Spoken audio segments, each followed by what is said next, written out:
Happy birthday, Ella. Sambit ng napakagwapong binata sa gabi ng kaarawan ni Ella at ang binatang iyon ay ang kanyang kaeskwela na si Terence. Si Terence na kanyang manliligaw. At sa gabi nga na iyon ay ang binatang ito rin ang tumayo bilang escort ni Ella. Malakas ang tilian at hiyawan ng mga tao nang magsimula na ngang magsayaw ang mga ito doon sa stage. Marami ang kumukuha sa kanila ng litrato. Sa gabing iyon ay tila ba sila ang bida sa isang pelikula. Malaki ang ngiti ni Terence habang nakatitig siya sa mga mata ni Ella. Maganda ka na nga, lalo ka pang gumanda ngayong gabi. Binalik din naman ni Ella ang ngiti sa binatang manliligaw. Maraming salamat, Terence. Hindi na maalis ni Terence ang mga mata niya kay Ella. Iyon ang kanyang kagustuhan, ang matitigan ng matagal at malapitan ang dalaga na kanyang nagugustuhan. At naniniwala si Terence na maaaring sa gabing iyon o sa mga susunod na araw ay makukuha na rin niya ang matamis na oo mula sa dalaga. Pero lingid sa kanyang kaalaman ay mali ang kanyang paniniwala. Dahil ang totoo ay walang nararamdaman para sa kanya si Ella. Sa sandali na magkasayaw sila ay nasa harap nga ni Ella ang isa sa pinakagwapong lalaki doon sa kanilang eskwelahan. Pero wala doon ang kanyang atensyon. Madalas ang mga simpleng pagsulyap niya sa isang tabi habang patuloy silang nagsasayaw ni Terence. Hanggang sa napansin na rin ng binata na parang hindi mapakali ang dalaga. Ella? Ayos ka lang ba? Doon lang bumalik sa ulirat si Ella. Ayos lang ako, Terence. Ngumiti si Terence. Ilang segundo lang ang lumipas ay pasimple ulit na nagmasid si Ella. Hanggang sa natanaw na nga niya ang tao na kanyang hinahanap. At ito ay walang iba kundi ang kanyang kuya Wilbert. Si Wilbert na 23 anyos na at mas matanda ng 5 taon kay Ella. Si Wilbert na second cousin ni Ella at kasama niyang lumaki doon sa probinsya. Si Wilbert na noon pa man ay nagtatanggol sa kanya sa lahat ng kanyang nakakaaway. Nakatingin din ito sa kanya at nakangiti. Doon ay napangiti na rin ang dalaga. Masaya siya na makita ito. Iyon ang totoong gusto ni Ella. Ang second cousin niyang si Wilbert ang totoong nagpapatibok sa kanyang puso. At sa gabing iyon ay isang pangako ang kanyang pinanghahawakan. Isang pangako na alam niyang tutuparin ni Wilbert. Isang pangako na kanyang kinasasabikan sa gabing iyon. Isang pangakong binitiwan, 2 buwan na ang nakakalipas. At ang pangako na iyon ay ang bagay na hindi pa nararanasan ni Ella. Ang bagay na si Wilbert mismo ang magpaparanas sa dalaga. Ano nga ba ang nangyari at kanilang naging usapan? Balikan natin ang nakaraan. Nakapikit ang mga mata ni Ella habang dinadama ang isang matamis na halik mula kay Wilbert. Si Wilbert na nagturo sa kanya kung paano umasta bilang isang dalaga. Tama ba ang ginawa ko, Kuya Wilbert? Napabuga ng hangin si Wilbert nang maghiwalay ang kanilang mga labi. Oo, Ella. Tama naman. Napangiti si Ella. Kung ganon, masasabi mo bang marunong na talaga akong humalik? Tumango si Wilbert. Pwede naman. Kapag nagka-boyfriend ka, siguradong hindi ka na mapapahiya kapag hinalikan ka niya. Napaiwas ng tingin si Ella. Wala rin naman pa akong plano magka-boyfriend. Wala pa sa isipan ko yun, Kuya Wilbert. Napakunot ang noo ng 23 anyos na binata. Teka, akala ko ba yun ang dahilan? Kung ganun, bakit nagpaturo ka pa sa akin sa ganitong bagay? Sumagot si Ella. Wala lang. Naisip ko lang na para maging handa ako kung sakali man na ma-inlove ako sa isang tao. Bahagyang tumawa si Wilbert. Akala ko pa naman may plano ka nang sagutin ang isa sa mga manliligaw mo. Matipid lang nang umiti si Ella. Walang relasyon sina Wilbert at Ella dahil nga sila ay mag-second cousin. Mula bata ay tila si Wilbert na rin kasi ang tumayo kay Ella bilang kuya.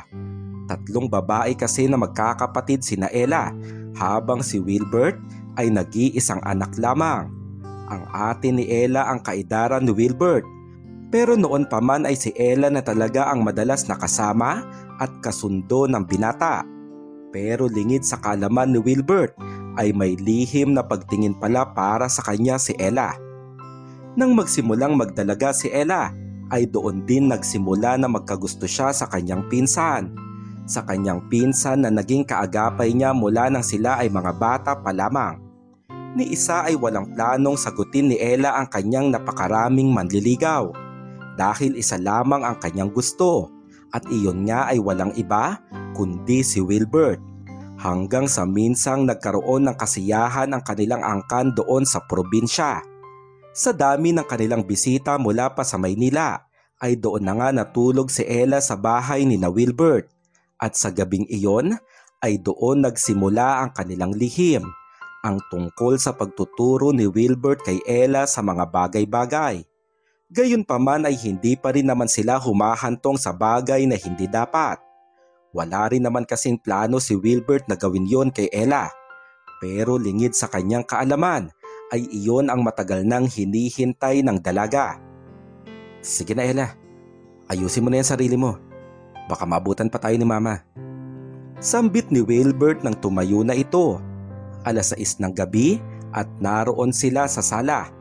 Iyon ang palaging oras ng kanilang lihim na pagtatagpo. Bubuksan na sana ni Wilbert ang pintuan ng bahay nang biglang humabol sa kanya si Ella. Kuya Wilbert, sandali lang. Napasandal sa likuran ng pinto si Wilbert nang yumakap sa bewang niya si Ella at sumubsob ito sa kanya. Bakit Ella? Anong problema? Napanguso si Ella. Bakit parang sobrang bilis naman natin ngayon? Wala pa nga ata sa 10 minuto mula nang dumating ako dito. Kahapon hindi na nga ako nakapunta dito dahil ginabi ka na sa paglalaro ng basketball. Tapos ngayon parang nagmamadali ka naman. Nagbuntong hininga si Wilbert. Pero Ella, baka dumating na si Mama. Alam mo naman na ganitong oras siya dumarating galing sa trabaho. Hindi sumagot si Ella, bagkus ay nakatitig lang siya sa mga mata ni Wilbert.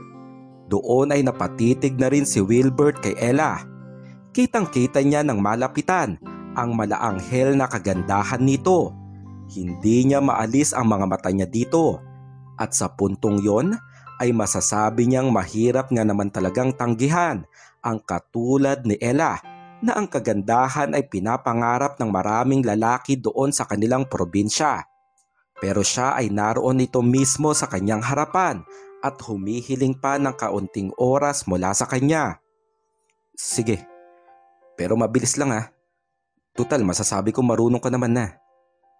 Napangiti si Ella at doon sa likuran ng pinto ay muli nga nilang dinama ang isang matamis na halik.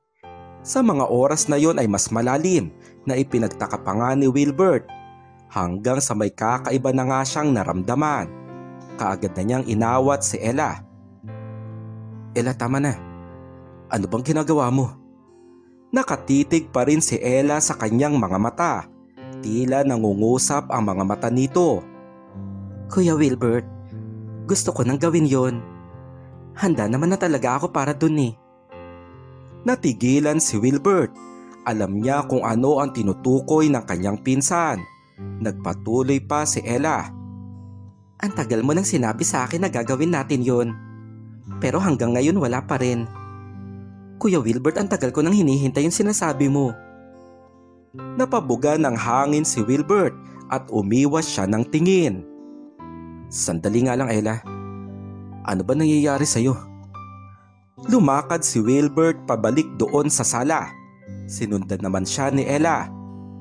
Pinapaasa mo lang ba ako? Ilang segundo pa bago sumagot si Wilbert. Ella, hindi naman sa ganun. Pero hindi kasi dapat talaga tayo humantong sa bagay na yon. Baka yun pa ang ikapahamak natin pareho. Hindi naman nakasagot si Ella. Sa mga mata nito ay halata ang pagtatampo sa kanyang pagkatao.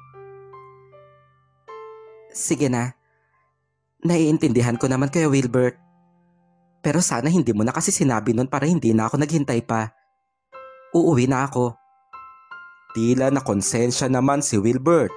Mahahalata kasi na masama talaga ang loob ng dalaga. Lalakad na sana paalis si Ella nang muling magsalita si Wilbert. Ella, sandali lang.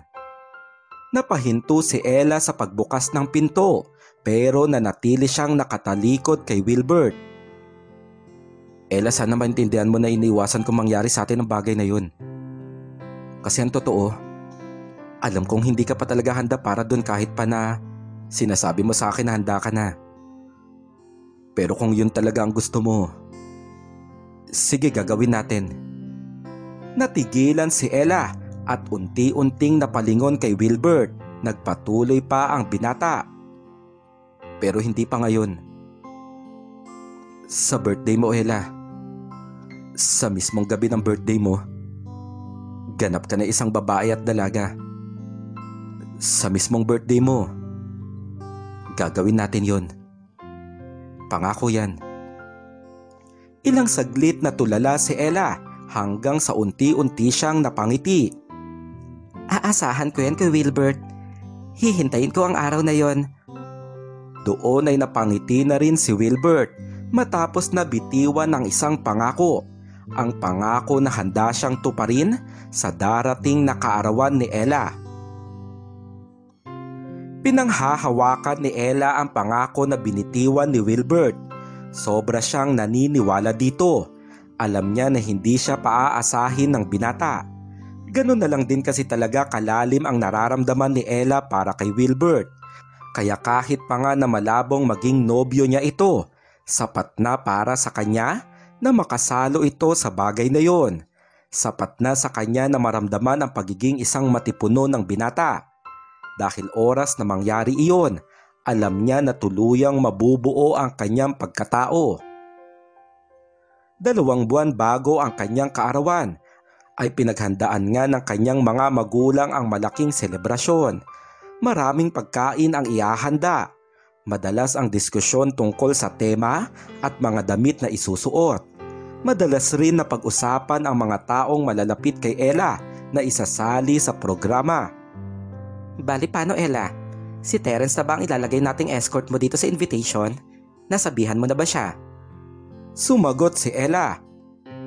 Bakit po ba kasi si Terence pa ang magiging escort ko? Sumagot ang nanay ni Ella. Di ba ikaw naman na ang nagsabi na siya ang lalaking pinaka-close mo? Magkaibigan na kayo mula pa nung elementary. Tapos ngayon, nililigawan ka na niya at halata naman na gusto mo rin siya. Bakit anak? May ibang lalaki ba na gusto mo mag-escort? Isa lang naman ang sagot sa tanong ng kanyang ina at iyon nga ay ang second cousin niyang si Wilbert. Gusto niyang ipagsigawan ang pangalan na iyon sa kanyang ina. Gusto niyang sabihin na si Wilbert ang nais niyang maging escort pero alam niyang hindi pwede. Ano Ella? Sino ba kasing gusto mo maging escort? Sumagot si Ella. Wala po ma. Sige po, si Terence na lang po ang magiging escort ko. Hanggang sa nagpatuloy na nga sila sa pag-uusap para sa darating na kaarawan ni Ella. Makikita na abala ang lahat. Tila nasasabik ang mga ito at inaasahan na magiging maganda ang gabing iyon. Pero wala doon sa programa ang kinasasabikan ni Ella. Dahil mas hinihintay niya ang pagtupad ng pangako ni Wilbert. Kaya habang papalapit ang kanyang kaarawan ay naghahalong kaba at kasabikan ang kanyang nararamdaman. At talaga nga naman na pinaghandaan niya ito. Nagtanong-tanong siya sa kanyang mga kaibigan tungkol sa bagay na yon. Naisip niyang kailangan niya talagang ihanda ang kanyang sarili. Sa mga kwento ng kanyang mga kaibigan ay hindi naiiwasan na manaig ang kanyang takot. Pero handa siyang labanan iyon dahil iyon talaga ang kanyang kagustuhan. Sa 2 buwan na paghahanda ni Ella ay dumating na nga ang gabi na kanyang pinakahihintay. Ang gabi ng kanyang kaarawan at ang gabi na matutupad ang isang pangako. Matapos ang programa para sa kaarawan ni Ella ay nagpatuloy pa nga ang kasiyahan doon sa kanilang bahay. Bumaha ng napakaraming inumin na bigay pa ng kanyang mga tiyuhin na nagtatrabaho sa ibang bansa. Maririnig ang malalakas na kwentuhan at kantahan gamit ang videoke na kanilang nirentahan. Ang iba pa nga ay sumasabay sa sayawan. Pagsapit ng alas 10 ng gabi ay unti-unti na ring nag-uuwian ang ibang mga bisita. Sa mga oras na yon ay tanging mga kaanak at ilang kapitbahay na lamang ang naroon sa salo-salo. Doon naman sa loob ng bahay ay kasalukuyang nagbubukas ng mga regalo si Ella kasama ang kanyang matalik na kaibigan na kanila ding kapitbahay na si Daisy. Ella, tingnan mo, ang ganda nitong bag na to. Pwede mo tong magamit kapag pumasok na tayo sa university sa susunod na taon. Napangiti si Ella. Oo nga, Daisy. Ang ganda nga nito. Tiningnan pa ni Ella kung sino ang nagbigay ng naturang regalo. Hanggang sa napalingon si Ella nang nakita niya si Wilbert na pumasok sa bahay. Nagtungo ito sa kusina na tila kukuha ng pagkain at inumin. Pigil ang mga ngiti ni Ella. Tila lalo pang tumindi ang kanyang pananabik sa gabing iyon. Daisy, sandali lang ah. May kukuhain lang ako saglit. Tumayo si Ella at nagtungo rin doon sa kusina. Naabutan niya doon si Wilbert na nainom ng tubig. Hanggang sa napalingon din ito sa kanya. Ngumiti si Ella. Akala ko umuwi ka na, Kuya Wilbert. Sumagot si Wilbert. Hindi ko naman pwedeng iwanan yung mga pinsan natin. Pero maya-maya, baka uuwi na rin ako. Sige, babalik na muna ako sa labas ha. Lalakad na sana palabas si Wilbert nang muling magsalita ang dalaga. Kung sakali, mauuna na lang ba ako doon sa bahay ninyo? Napalingon si Wilbert. Nakakunot ang noon nito na tila naguguluhan. Doon ka sa bahay namin matutulog? Ilang segundo pa bago sumagot si Ella. Yung kwarto ko kasi tutulugan ni na Tita Eme at ng asawa niya. At saka, hindi ba't ngayon yung gabi na sinabi mo sa akin? Saglit na natigilan si Wilbert. Tila ba nawala sa isipan niya ang tungkol doon. Oo nga. Kaya dapat doon ka sa bahay matulog. Maya-maya uuwi na rin ako. Hihintay na lang kita doon. Tiningnan pa ni Wilbert si Ella mula ulo at pababa ng dahan-dahan. Ihanda mo yung sarili mo ha. Ngumiti at tumango si Ella. Oo, Kuya Wilbert. Hinanda ko naman ang sarili ko para sa gabing to. Napangiti na rin si Wilbert sa sinabi ng dalaga. Sige, mamaya na lang. Dito na muna ako. Hanggang sa lumakad na nga si Wilbert palabas ng bahay kung saan nagaganap ang kasiyahan. Alas 11 ng gabi ay naghanda na nga si Ella. Naligo siya at naglinis ng mabuti. Habang papalapit ang oras ay lalong tumitindi ang kanyang kaba. Pero mas nangingibabaw pa rin ang kanyang pananabik kaya wala rin talaga siyang planong umatras pa. Matagal na niyang inaantay iyon. Naisip niya na kahit sa gabi lamang na iyon ay para bang magiging asawa niya si Wilbert. Ella? Ano bang ginagawa mo? Matutulog ka na lang, nagpapabango ka pa? Tanong ng kanyang nanay. Ma, sinubukan ko lang po yung pabango na regalo sa akin ni Ninang Leia. Muli pang nagtanong ang kanyang ina. Teka, saan ka nga pala matutulog ngayon? Ang mabuti pa, dito ka na sa kwarto namin ng papa mo matulog. Kasya naman tayong 3 dito. Umalma si Ella. Hindi na po, Ma. Doon po ako matutulog sa bakanting kwarto sa bahay nila Tita Julie. Sumagot ang kanyang nanay. Nako, baka tulog na ang Tita Julie mo. Napagod yun dahil tumulong siya sa paghahanda dito mula pa kaninang umaga. Tumayo naman na si Ella. Hindi po, Ma. Nakapagsabi naman po ako kay Kuya Wilbert.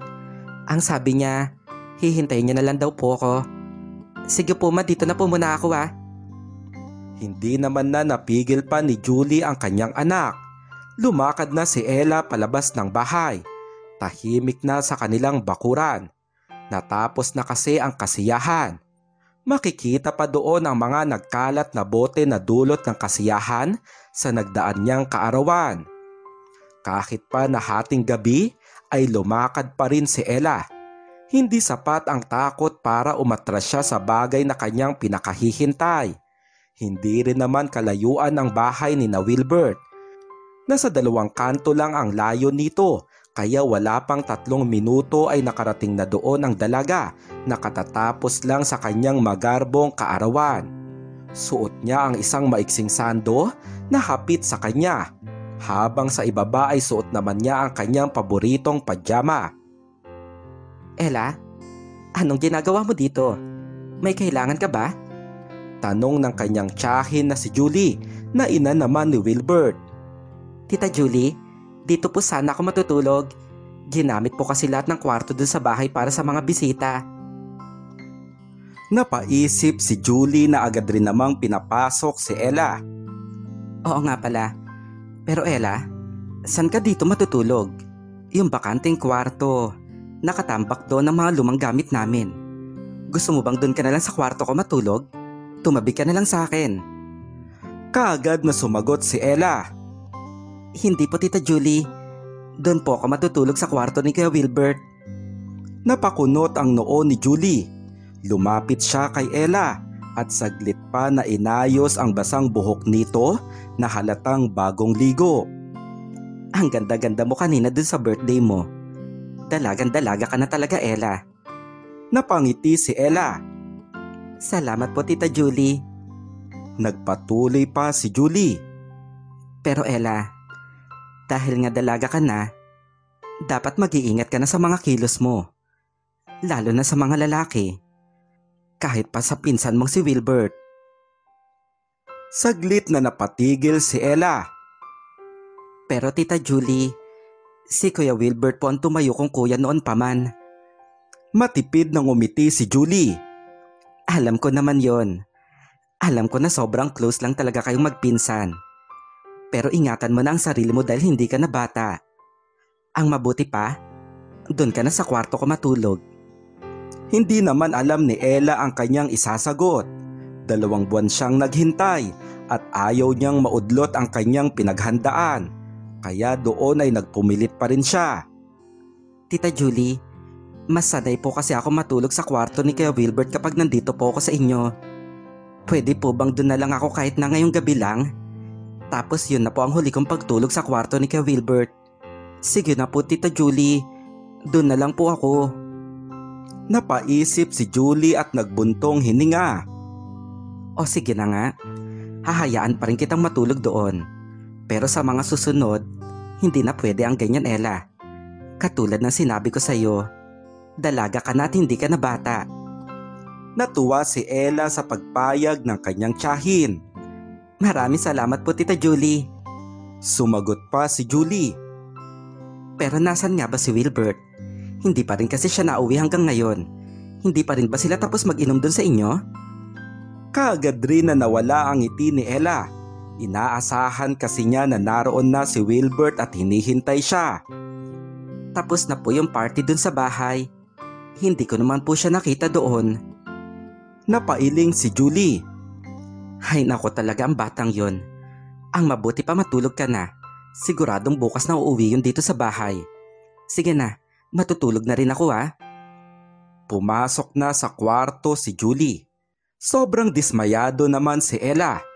Naisip niya na kung kinabukasan pa nga uuwi si Wilbert, ay hindi pala nito tutuparin ang pangako nito. Doon sa kwarto ni Wilbert ay naupo si Ella sa gilid ng kama. Nasa kalahating oras na rin siyang naghihintay, pero hindi pa rin dumarating doon ang lalaki na bubuo sa kanyang pagiging isang dalaga. Nagahalo-halo ang inis, galit at lungkot sa kanyang pagkatao. Napapaisip siya kung nasaan si Wilbert, kaya sinubukan niyang tawagan ang matalik nitong kaibigan na kanila ring kababata doon sa probinsya. Hello Jeremy, kasama mo ba si Kuya Wilbert? Hindi pa kasi siya nauwi. Hinahanap na siya ni Tita Julie dito sa bahay nila. Sumagot si Jeremy na natatawa. Hindi na talaga yun uuwi, Ella. Kasama niya si Ate Bianca. Baka doon na yun matulog sa bahay nila. Labis na natigilan si Ella. Si Bianca ay isa sa mga babae doon sa kanilang lugar na 31 anyos na. May asawa ito na isang sundalo. Baliwala lang sana kay Ella na kasama ito ni Wilbert, pero malakas ang kanyang kutob. Alam kasi niya na noon pa man ay may gusto na si Bianca sa 23 anyos na si Wilbert. Nananaig ang galit sa kanyang pagkatao hanggang sa naramdaman pa nga niya ang pagdaloy ng kanyang mga luha. Puro ka pangako, Kuya Wilbert. Hindi mo naman pala tutuparin. Matindi ang sama ng loob ni Ella. Sobra kasi niyang inaasahan na sa gabing yon ay magaganap na nga ang kanyang pinakahihintay. Sa mga oras na yon ay naroon nga talaga si Wilbert sa bahay ni na Bianca. Ate Bianca, sigurado ka ba talaga na ayos lang na matulog ako dito sa kwarto mo? Kasalukuyang nagsusuklay ng buhok si Bianca sa harap ng salamin. Suot niya ang isang manipis na t-shirt. Hanggang sa hinarap niya nga si Wilbert na nakaupo doon sa gilid ng kama. Okay lang yan. Bakit ba masyado kang kinakabahan? Napabuga ng hangin si Wilbert. Kapag nalaman ng biyenan mo na si Mang Fabian na nandito ako, sigurado mapapatay niya ako. Lumapit ang babaeng may asawa at tumitig sa mga mata ng binata. Hindi lang ikaw ang mapapatay niya. Siguradong pareho tayo. Natigilan si Wilbert na halatang lalo pang tumindi ang kanyang kaba. Siguro uwi na lang ako, Ate Bianca. Baka kasi hinahanap na rin ako ni Mama eh.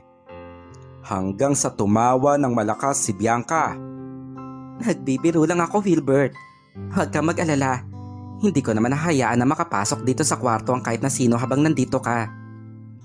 Hanggang sa humaplos si Bianca sa braso ni Wilbert. Alam mo, palagi na lang sa malayo ang asawa ko. Hindi na niya naibibigay yung pangangailangan ko bilang isang babae. Mabuti na nga lang at nandyan ka palagi para pasayahin ako. Nakatingin lang si Wilbert kay Bianca. Hindi maitatanggi na labis talagang nagagandahan dito ang binata. Kaya hirap talaga siyang tanggihan si Bianca sa tuwing gumugusto ito. Sa loob lang kasi ng taon na iyon ay halos hindi na mabilang ang naganap sa kanilang pagitan. Madalas nagaganap ang bagay na iyon sa gitna ng bukirin. Kung minsan ay nagaganap din ito sa likod bahay kung saan maraming puno.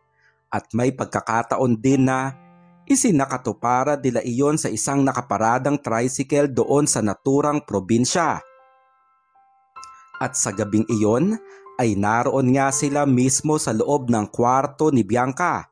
Ang kwarto na nasa mismong bahay ng pamilya ng kanyang sundalong asawa. Kaya nga gano'n na lang din katindi ang kaba na nararamdaman ni Wilbert ng sandaling iyon. Nanatili ang pagkakatitig ni Wilbert kay Bianca. Hanggang sa si Bianca na nga mismo ang nagpadama ng matamis na halik sa 23 anyos na binata. Kahit pa na matindi ang kanyang kaba ay sumabay pa rin dito si Wilbert. Lumalim ang naturang halik at napahawak na nga siya sa bewang ni Bianca. Ramdam ni Wilbert na talaga nga namang nabuhayan na siya ng mga oras na yon. Pero bigla na lamang may kumatok sa pintuan. Bianca? Bianca, gising ka pa ba? Dinig nila ang boses ni Mang Fabian na kumakatok sa pintuan. Ate Bianca, anong gagawin natin? Halos kumawala na ang puso ni Wilbert dahil sa sobrang kaba. Dito, halika dito. Magtago ka dito sa loob ng cabinet, Wilbert. Bilisan mo. Hindi na nga nadampot ni Wilbert ang kanyang pangitaas na damit. Kaagad na niyang sinunod ang utos ni Bianca at nagtago siya doon sa loob ng isang cabinet. Huwag kang maingay dyan ha. Huwag kang lalabas dito sa cabinet hanggat hindi ko sinasabi. Hindi na sumagot pa si Wilbert. Sinarado na ni Bianca ang naturang cabinet. Patuloy naman ang pagkatok ni Mang Fabian sa pinto. Lumapit na doon si Bianca at pinagbuksan ito. Tay, bakit po? Sumagot ang kanyang biyanan. Tumawag sa akin si Arthur. Kanina pa daw siya tumatawag sa'yo pero hindi daw niya matawagan ang phone number mo. Sumagot si Bianca. Bakit daw po? Oras na po ng gabi. Sumagot din pa si Mang Fabian. Yun nga ang sabi ko sa kanya. Baka tulog ka na dahil nga galing ka pa doon sa birthday party ng anak ni Lucio. Pero mabuti pa siguro na tawagan mo na siya at baka nag-aalala lang yun. Tumango si Bianca. Sige po, Tay. Tatawagan ko na lang po siya. Bumalik na rin si Mang Fabian sa kwarto nila ng kanyang asawa. Napapairap ang mga mata ni Bianca. Nakakainis. Oras na ng gabi gusto pang maistorbo. Nang maisara ni Bianca ang pinto, ay lumapit siya sa kanyang cellphone na naroon sa mesa. Doon ay lumabas na rin si Wilbert sa kanyang pinagtataguan. Ate Bianca, anong problema? Sumagot si Bianca. Sandali lang. Tatawagan ko lang saglit si Arthur. Ewan ko ba kung anong problema nito? Tinawagan ni Bianca ang kanyang asawa na nakadestino sa malayong lugar. Habang kausap niya ito, ay nakatayo naman si Wilbert at nakatingin kay Bianca. Hanggang sa napangisi siya. Doon ay umandar ang isang kalokohan sa kanyang isipan. Nagtungo siya sa likuran ni Bianca na patuloy sa pakikipag-usap sa cellphone. Hanggang sa niyakap ni Wilbert si Bianca mula sa likuran. Hinahalikan pa nga niya ang pisngi at balikat nito. Pigil ang mga hagik-gik at tawa ni Bianca. Han, pwede bang bukas ka na lang tumawag? Hinaantok na kasi ako eh. Sumagot si Arthur mula sa kabilang linya. Teka, bakit tumatawa ka dyan? May kasama ka ba dyan sa kwarto? Bahagya pang siniko ni Bianca ang nangungulit na binata. Wala. Wala naman akong kasama dito sa kwarto. Bigla lang kasi ako may naalala kaya ako natatawa. Sumenyas pa si Bianca kay Wilbert na wag muna siya nitong guluhin. Hanggang sa natapos na nga si Bianca sa pakikipag-usap sa sundalo niyang asawa. Doon niya muling hinarap si Wilbert. Ang gulo mo naman. Kapag nalaman ni Arthur na nandito ka, sigurado malalagot ka talaga. Lalo pang hinatak ni Wilbert si Bianca palapit sa kanya. Ikaw naman ang nagsabi, diba? Hindi mo naman nahayaan na malaman nilang nandito ako. Napangiti si Bianca. Siyempre naman, ayaw ko naman na mawala yung nagpapasaya sa akin, no? Yung saya kasi na binibigay mo sa akin, hindi naman kayang ibigay ng asawa ko. Ibang klase ka rin naman kasi talaga, Wilbert. Lalo pang lumaki ang ngiti ni Wilbert. Para ba siyang proud na proud sa kanyang sarili. Nakatitig siya sa magandang muka ni Bianca. Kahit pa nga na mas matanda ito sa kanya ng 8 taon, ay iba pa rin ang tama ng karisma nito sa kanyang pagkatao. Dalagang dalaga kasi kung titingnan si Bianca dahil nga hindi pa ito nagkakaroon ng anak. Ate Bianca, ibig sabihin ba, kaya mong iwanan ang asawa mo para sa akin? Bahagyang tumawa si Bianca. Nahihibang ka na ba? Hindi mo naman ako kayang buhayin katulad ni Arthur. Wala kang ang trabaho. Napaismid si Wilbert. Pero kaya naman kitang pasayahin. Kaya kahit na magutom tayo, pareho naman tayong lumiligaya. Ayaw mo ba ng ganun? Natatawa na napapailing si Bianca. Bahala ka na nga sa buhay mo. Sumagot pa si Wilbert. Huwag ka mag-alala, Ate Bianca. Ipapakita ko sa iyo ngayon kung anong ligayang tinutukoy ko. Hanggang sa hinagkan nga ni Wilbert si Bianca. Walang pagtanggi si Bianca dahil kagustuhan niya rin iyon. Napahawak pa nga siya ng mahigpit sa balikat ng binata. Hanggang sa pareho nga nilang binagsak ang kanilang mga sarili doon sa malambot na kama. At sa puntong yon ay nagpatuloy na nga iyon sa isang tagpo. Doon sa kwarto ay namutawi na nga ang isang kaganapan. Ang kaganapan na tanging kay Wilbert gustong danasin ni Bianca ng paulit-ulit. Alauna ng madaling araw, habang naghihintay ang dalagang si Ella doon sa kwarto ni Wilbert. Wala siyang kamalay-malay na sa sandaling iyon ay sa ibang babae na pala tinupad ng binata ang naturang pangako. Doon sa bahay ni Namang Lucio, Nanaig niya ang isang kakaibang ingay sa loob ng isang kwarto. Tuloy-tuloy itong kumakawala. Dahil sa mga oras na iyon ay hirap itong pigilan ng babaeng may asawa. Sa mga ganong pagkakataon ay tila nakakalimutan ni Bianca ang kanyang mister na nasa malayong lugar, habang si Wilbert ay sinusunggaban ng pagkakataon sa pagpapaubaya ni Bianca.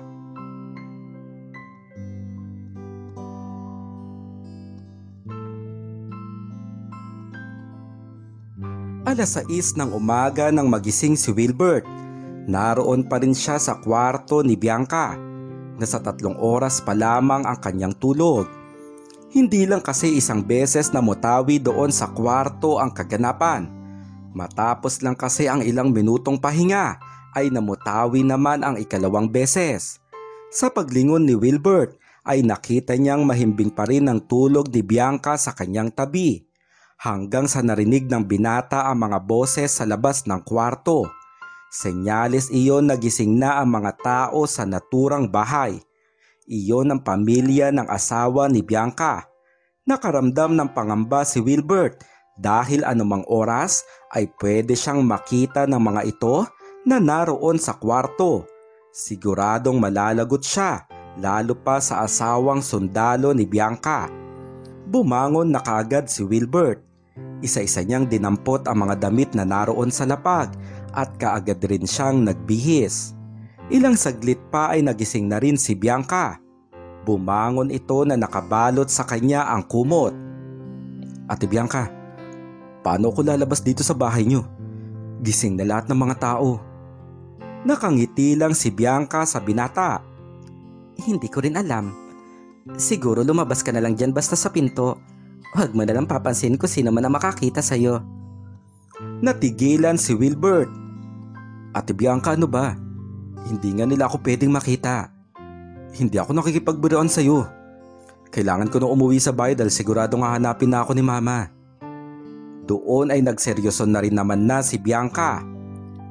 Oo na nga, ito na. Saglit na bumangon si Bianca at nagbihis.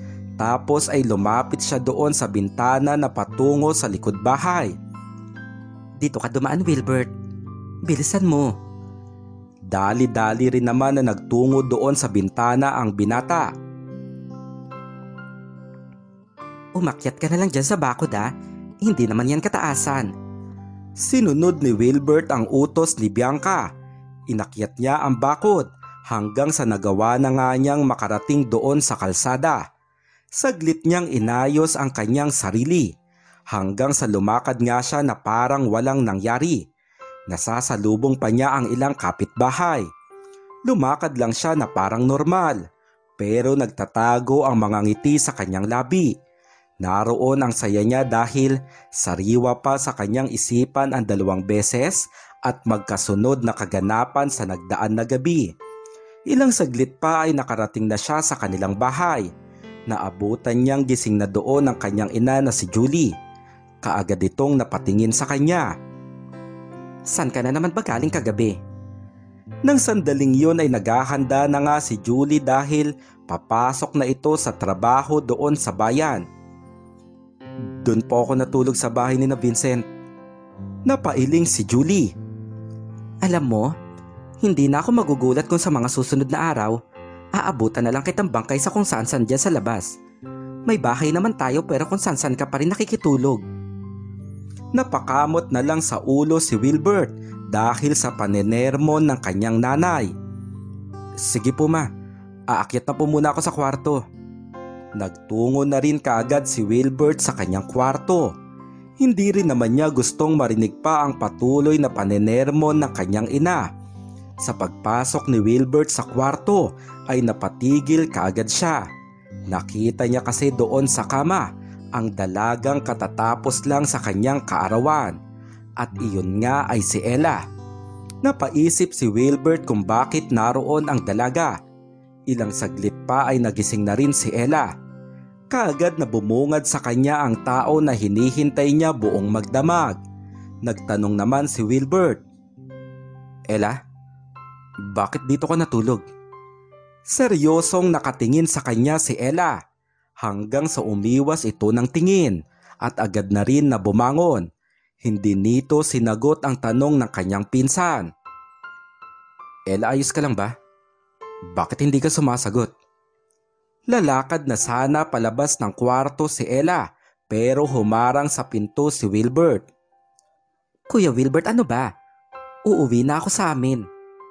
Bahagyang tumawa ang 23 anyos na binata. Bakit ba ang sungit mo? Magkaaway ba tayo? Napatigil ang dalaga hanggang sa nagbuntong hininga siya.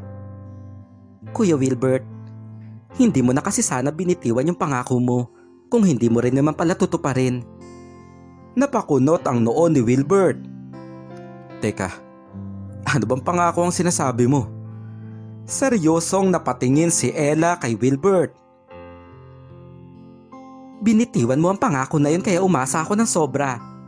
Tapos ngayon hindi mo naaalala? Kung ganun hindi ka rin pala talaga seryoso nung sinabi mo sa akin ang tungkol doon. Hinanda ko pa naman ang sarili ko kasi akala ko sa mismong gabi ng birthday ko magiging ganap na talaga akong dalaga. Pero naghintay lang pala ako sa wala. Marahang tinulak ni Ella si Wilbert hanggang sa nagawa na nga niyang lumabas sa pinto ng kwarto. Dire-diretso siyang bumaba sa hagdan. Naabutan niya pa doon ang kanyang tita Julie na nag-aayos na para pumasok sa trabaho. Ella, gising ka na pala. Uuwi ka na ba sa inyo? Tumango ang dalaga. Opo, Tita Julie. Uuwi na po ko sa amin. Dito na po muna ako. Hanggang sa lumabas nga ng bahay si Ella para umuwi na. Masama ang kanyang loob. Hindi niya inaasahan na buong gabi siyang maghihintay sa wala, habang si Wilbert naman ay naroon pa rin sa kanyang kwarto. Nakaupo siya sa gilid ng kama at napapaisip sa mga sinabi ng dalaga niyang pinsan. Pero ilang saglit lamang ay naalala niya rin ang pinanghuhugutan ni Ella. Teka, ibig sabihin, naniwala talaga siya na gagawin namin yon? Nagbuntong hininga si Wilbert. Naisip niya na malaking pagkakamali ang kanyang ginawa. Hindi ko na kasi dapat sinabi sa kanya yun. Ang totoo din kasi ay wala rin talagang plano si Wilbert na gawin yon kay Ella. Aminado siyang nagagandahan siya sa dalaga. Pero hamak na mas hilig talaga ni Wilbert ang mga babae na mas matanda sa kanya. Kaya nga gano'n na lang din niya kagusto ang mga nagaganap sa kanila ng mahigit 30 anyos na si Bianca. Sa mga oras na yon ay patuloy na naglalakad si Ella pauwi. Malapit na siya sa kanilang bahay nang marinig niya ang boses ni Wilbert. Ella, sandali lang. Napatigil sa paglalakad si Ella at napalingon sa kanyang likuran. Nakita niya nga na palapit sa kanya si Wilbert. Nang makalapit ito ay hindi rin ito kaagad nagsalita. Ano bang kailangan mo, Kuya Wilbert? Sumagot naman ang binata. Naalala ko na yung bagay na tinutukoy mo. Umiwas ng tingin si Ella. Kalimutan mo na yon. Kakalimutan ko na lang din ang tungkol doon. Tatalikod na sanang muli si Ella nang magtanong si Wilbert. Hindi mo na ba ako papansinin kahit kailan? Huminga ng malalim si Ella at hindi niya nagawang sumagot. Iyon kasi talaga ang kanyang plano. Mula sa araw na yon ay wala na siyang planong pansinin pa si Wilbert. Ella, magpinsan tayo. Hindi dapat tayo humantong sa bagay na yon. Alam mo na hindi pwede ang gusto mo. Pero kung ganyan ang magiging dahilan para hindi mo na ako pansinin kahit kailan, malulungkot ako. Kaya sige, pumapayag na ako, Ella. Gagawin na natin yon. Umirap si Ella. Hindi na, Kuya Wilbert. Alam ko naman na maghihintay na naman ako sa wala. Siguradong paaasahin mo lang ulit ako. Sumagot si Wilbert. Seryoso na ako ngayon, Ella. Kasi ayaw kong magbago ang trato mo sa akin. Ikaw na nga lang ang pinagkakatiwalaan ko tapos lalayo ka pa sa akin. Nagbuntong hininga si Ella. Nagpatuloy naman si Wilbert. Kaya kung yun talaga ang gusto mo, ibibigay ko na, Ella. Ngayon mismo. Natigilan ang dalaga sa kanyang narinig. Ngayon mismo? Tumango si Wilbert. Oo, Ella. Ngayon mismo. Doon sa bahay. Hihintayin lang natin na makalis si Mama. Papasok naman na siya sa trabaho. Ilang segundo pa bago sumagot si Ella. Pero Kuya Wilbert, hindi ba't gabi dapat yun ginagawa? Mataas na ang sikat ng araw. Ngumiti si Wilbert. Wala naman tamang oras para gawin yon. Doon ay unti-unti na ring napangiti si Ella. Sa huli ay muli nga siyang nagtiwala sa binata niyang pinsan. Doon sa bahay ay natapos na nga sa pag-aayos ang ina ni Wilbert na si Julie. Alas 7 na ng umaga ng mga oras na yon. Kailangan na niyang umalis dahil alas 8 ang simula ng kanyang trabaho. Bago pa man siya makalabas ng bahay ay nakita niyang bumalik doon ang pamangkin niyang si Ella. Ella, bakit bumalik ka? May nakalimutan ka ba? Garalgal ang boses ni Ella na sumagot. Mahahalata ang kaba sa kanyang pagkatao. Wala naman po, Tita Julie. Hanggang sa lumitaw si Wilbert mula sa likuran ng dalaga. Ma, dito po kami mag-aalmusal ni Ella. Marami pa po kasing tao doon sa bahay nila eh. Nandun pa po yung ibang kamag-anak ni Tito Reggie. Sumagot si Julie. Ganun ba? O sige, kayo nang bahala dito sa bahay. Kailangan ko nang umalis. Isa pa, Wilbert, pwede ba pag uwi ko sana naman nandito ka sa bahay? Halos hindi na kita nakikita sa tuwing matutulog o gigising sa umaga. Para tuloy ako mag-isa na lang na nakatira dito. Sumagot si Wilbert. Sige po ma, wala naman po akong lakad ngayong araw. Dito lang po ako sa bahay. Tumango si Julie. O sige na, kailangan ko nang pumasok. Maiwan ko na kayong dalawa dito. Hanggang sa lumakad na nga palabas ng bahay si Julie. Dumating na rin kasi ang tricycle na naghahatid sa kanya papasok sa trabaho. Ingat po, Tita Julie. Pahabol pa ni Ella. Ngumiti lang si Julie hanggang sa sumakay na nga ito sa tricycle at tuluyang umalis. Naroon pa sa pinto si Ella at sinundan pa ng tingin ang papalayong tricycle. Hanggang sa humawak si Wilbert sa kanyang balikat. Ramdam niya ang mainit na palad nito. Ano Ella? Dalawa na lang tayo dito. Tara na ba?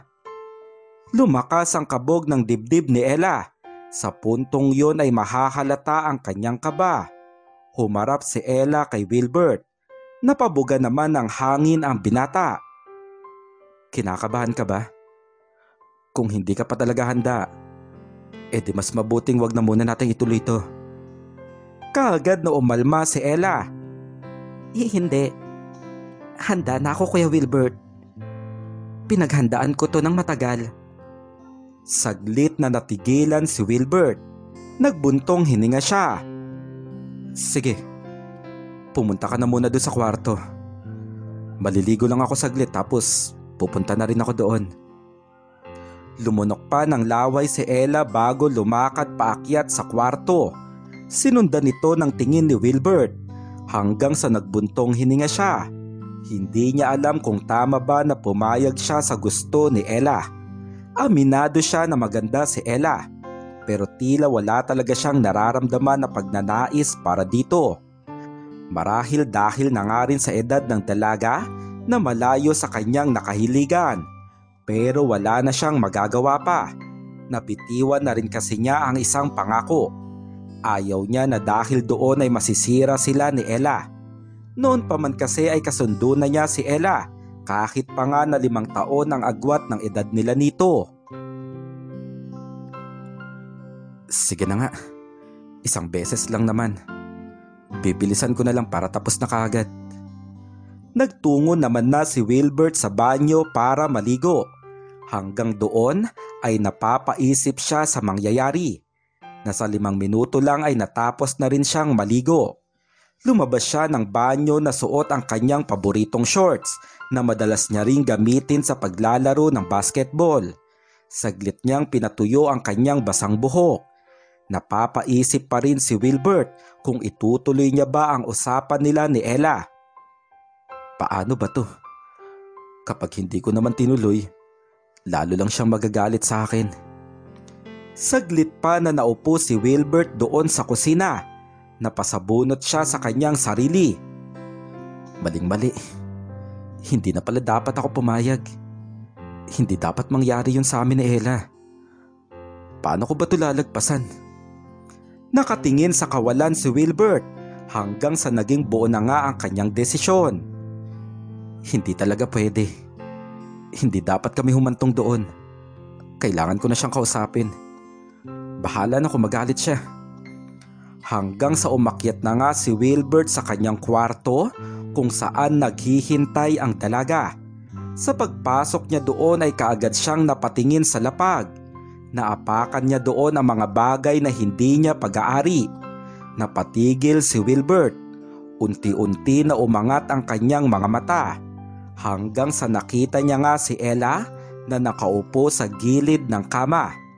Lalo siyang natigilan nang makita ito sa sitwasyon na yon. Tulala si Wilbert. Hindi niya nasambit ang gusto niyang sabihin. Nanatili lang siyang nakatingin sa dalaga. Malalim ang kanyang paghinga. Gusto na niyang sabihin na hindi dapat sila matutuloy. Pero sa kabilang banda ay may kakaiba siyang nararamdaman habang nakatingin kay Ella na nasa ganong sitwasyon. Alam ni Wilbert na hindi niya gusto. Pero sa sandaling iyon ay nakaramdam siya ng kung ano sa kanyang pagkatao.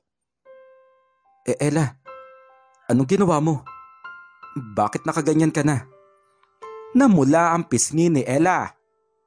Pero Kuya Wilbert, hindi ba't ganito naman dapat?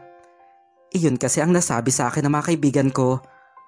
Kung mali pa lang sinabi nila, sige, mag-aayos lang ako saglit. Tumayo si Ella. Dadamputin na sana niya ang mga bagay na nasa lapag, pero muling nagsalita si Wilbert. Hindi Ella, hayaan mo na yan. Tama naman ang sinabi ng mga kaibigan mo. Wala namang mali sa ginawa mo. Natahimik si Ella at matipid siyang ngumiti na halatang nahihiya. Lumapit dito si Wilbert. Mas malapitan pa nga niyang pinagmasdan ang dalaga. Hinanda mo ba talaga ang sarili mo? Lalo pang namula ang pisngi ni Ella. Bahagya pa nga siyang napayuko. 2 buwan Kuya Wilbert. 2 buwan kong pinaghandaan to. Inangat ni Wilbert ang muka ni Ella. Bakit ba nahihiya ka? Hindi ka dapat mahiya, Ella. Dahil ang totoo, maganda ka. Lalo pa sa mga oras na to. Iyon ang totoong nararamdaman ng binata.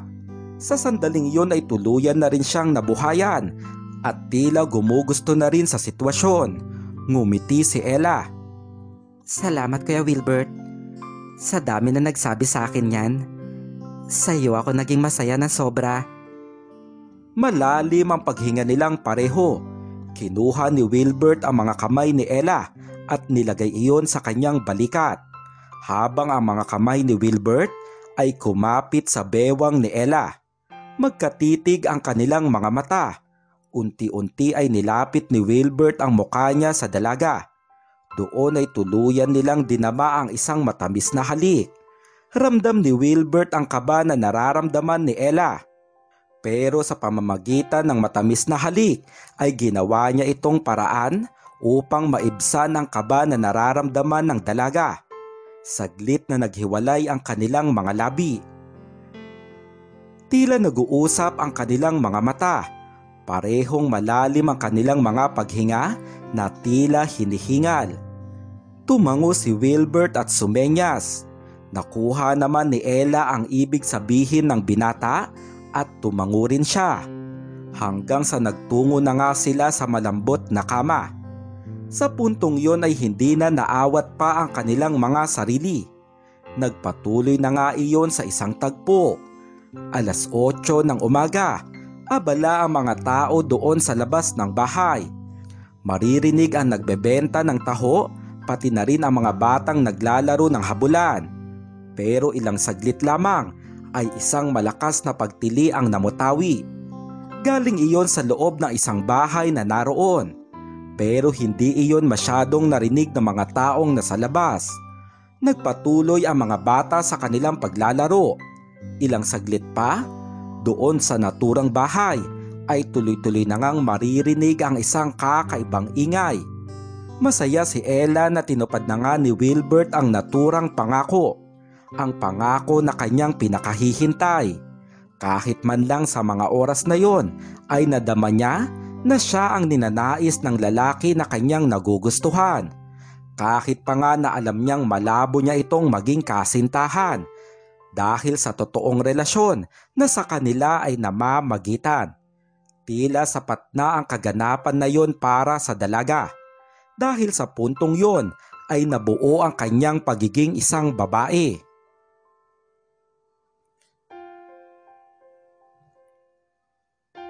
Nagwawali sa tapat ng bahay ang dalagang si Ella. 6:00 ng umagang iyon. Hanggang sa napansin niya ang isang lalaking sundalo na naglalakad sa kalsada. Napangiti ang dalaga nang makilala niya ito. Hello Kuya Arthur, nakauwi ka na pala? Ngumiti ang lalaking sundalo. Oo Ella, kalalabos ko lang sa kampo. Mabuti at nabigyan ako ng 1 linggong bakasyon. Heto nga't plano ko silang sorpresahin sa bahay. Sana gising na sila. Teka, may pasalubong pala ako sa papa mo. Pakibigyan nila kay Mang Reggie ah. Isang mamahaling alak ang inabot ni Arthur sa dalaga. Salamat po Kuya Arthur. Tulog pa po kasi si Papa. Siguradong matutuwa siya kapag nakita niya to. Ngumiti si Arthur. Sige Ella, dito na muna ako. Baka mamayang hapon, babalik ako dito sa inyo para makamusta ang mama at papa mo. Hanggang sa lumakad na nga si Arthur pauwi sa kanilang bahay na nasa 2 kanto lamang ang layo. Nasasabik siya na makita ang kanyang mga magulang. Nasa 5 buwan na rin kasi mula nang makauwi siya doon sa kanilang probinsya. Bukod sa kanyang mga magulang ay nasasabik rin siyang makita ang mahal niyang asawa na si Bianca. Sa loob ng 5 buwan ay sobrang namiss niya ito. Kaya pinaghandaan talaga niya ang araw ng kanyang pag-uwi. Hanggang sa nakarating na nga si Arthur sa kanilang bahay. Pero dahil 6:00 pa lang ng umaga ay wala siyang naabutan doon. Nasabi niya na marahil ay tulog pa ang lahat ng tao sa kanilang bahay. Di bale na, magpapahinga na lang muna din siguro ako. Lumakad si Arthur patungo sa kwarto nila ng asawa niyang si Bianca. Malaki ang kanyang ngiti. Naisip niya na siguradong matutuwa si Bianca sa kanyang pag-uwi. Nakarating siya sa tapat ng pintuan ng kwarto. Pero bago pa man siya pumasok doon, ay napatigil siya sa kakaibang ingay na kanyang naririnig. Napakunot ang noo ng lalaking sundalo. Tuloy-tuloy ang naturang ingay at napagtanto niya na ang boses na yon ay mula sa kanyang asawa. Kaagad na kinutuban si Arthur. Dahan-dahan niyang pinihit ang doorknob hanggang sa nabuksan na nga niya ang pintuan. Doon ay natulala na lamang si Arthur sa natanaw ng kanyang mga mata. Huli niya sa akto ang kabalbalan na ginagawa ng kanyang asawa sa piling ng ibang lalaki. At ang lalaking iyon ay walang iba kundi ang binatang si Wilbert. Patuloy ang mga ito at wala silang kamalay-malay na naroon na sa pinto si Arthur. Samantala sa mga oras na yon ay natapos na sa pagwawalis ang 18 anyos na dalagang si Ella. Kasalukuyan na niyang tinatapon ang mga naipon niyang basura. Pa, gising na po pala kayo. Pinabibigay po pala ni Kuya Arthur tong alak. Dumating na po kasi siya ngayong umaga. Napangiti ang ama na si Reggie. Nako, mukhang masarap tong alak na to ah. Nakapamewang si Ella na hinarap ang kanyang ama. Pa, masyado pa pong maaga ha. Pwede po bang mamayang gabi nyo na lang inumin yan? Kapag nagising si mama. Hindi na natapos ni Ella ang kanyang sasabihin nang marinig nila ang mahigit 5 putok ng baril na tila hindi kalayuan sa kanila. Ano ang putok na yun? Parang baril. Ella, pumasok muna tayo dito sa bahay. Baka may engkwentro na naman sa mga rebelde. Kaagad nga silang pumasok doon sa bakuran. Pero bago pa man nila ay sara ang gate, ay nakita nila ang isang binata na duguan. May tama ito sa balikat at wala pa nga itong anumang kasuotan habang tumatakbo. Kaagad na nanlaki ang mga mata ni Ella nang makilala ito. Kuya Wilbert? Si Kuya Wilbert yon. May tama siya ng baril. Hahabulin sana ito ni Reggie pero mabilis ang pagtakbo ni Wilbert at tuluyang nakalayo. Nagising na rin ang maraming kapitbahay dahil na rin sa putok ng baril. Matindi ang pag-aalala ni Ella para sa kanyang pinsan. Gusto niyang malaman ang kalagayan nito pero hindi na nga ito nakita pa ng kahit na sino. Hanggang sa napag-alaman nga ni Ella na si Arthur ang bumaril sa kanyang pinsan matapos ang pagkakahuli ng mga ito sa akto. Pero maswerte pa rin si Wilbert dahil sa balikat lamang ang naging tama nito. Hindi na kasi umabot ng buhay sa ospital si Bianca matapos ang nasa mahigit 5 tama ng baril na kanyang natamo. Sa mga sumunod na araw ay hindi na nga muli pang nakita ni Ella si Wilbert. Napag-alaman niya sa kanyang tita Julie na nagpunta na ito sa kanyang ama na nakatira sa ibang probinsya. At dito nagtatapos ang kwento.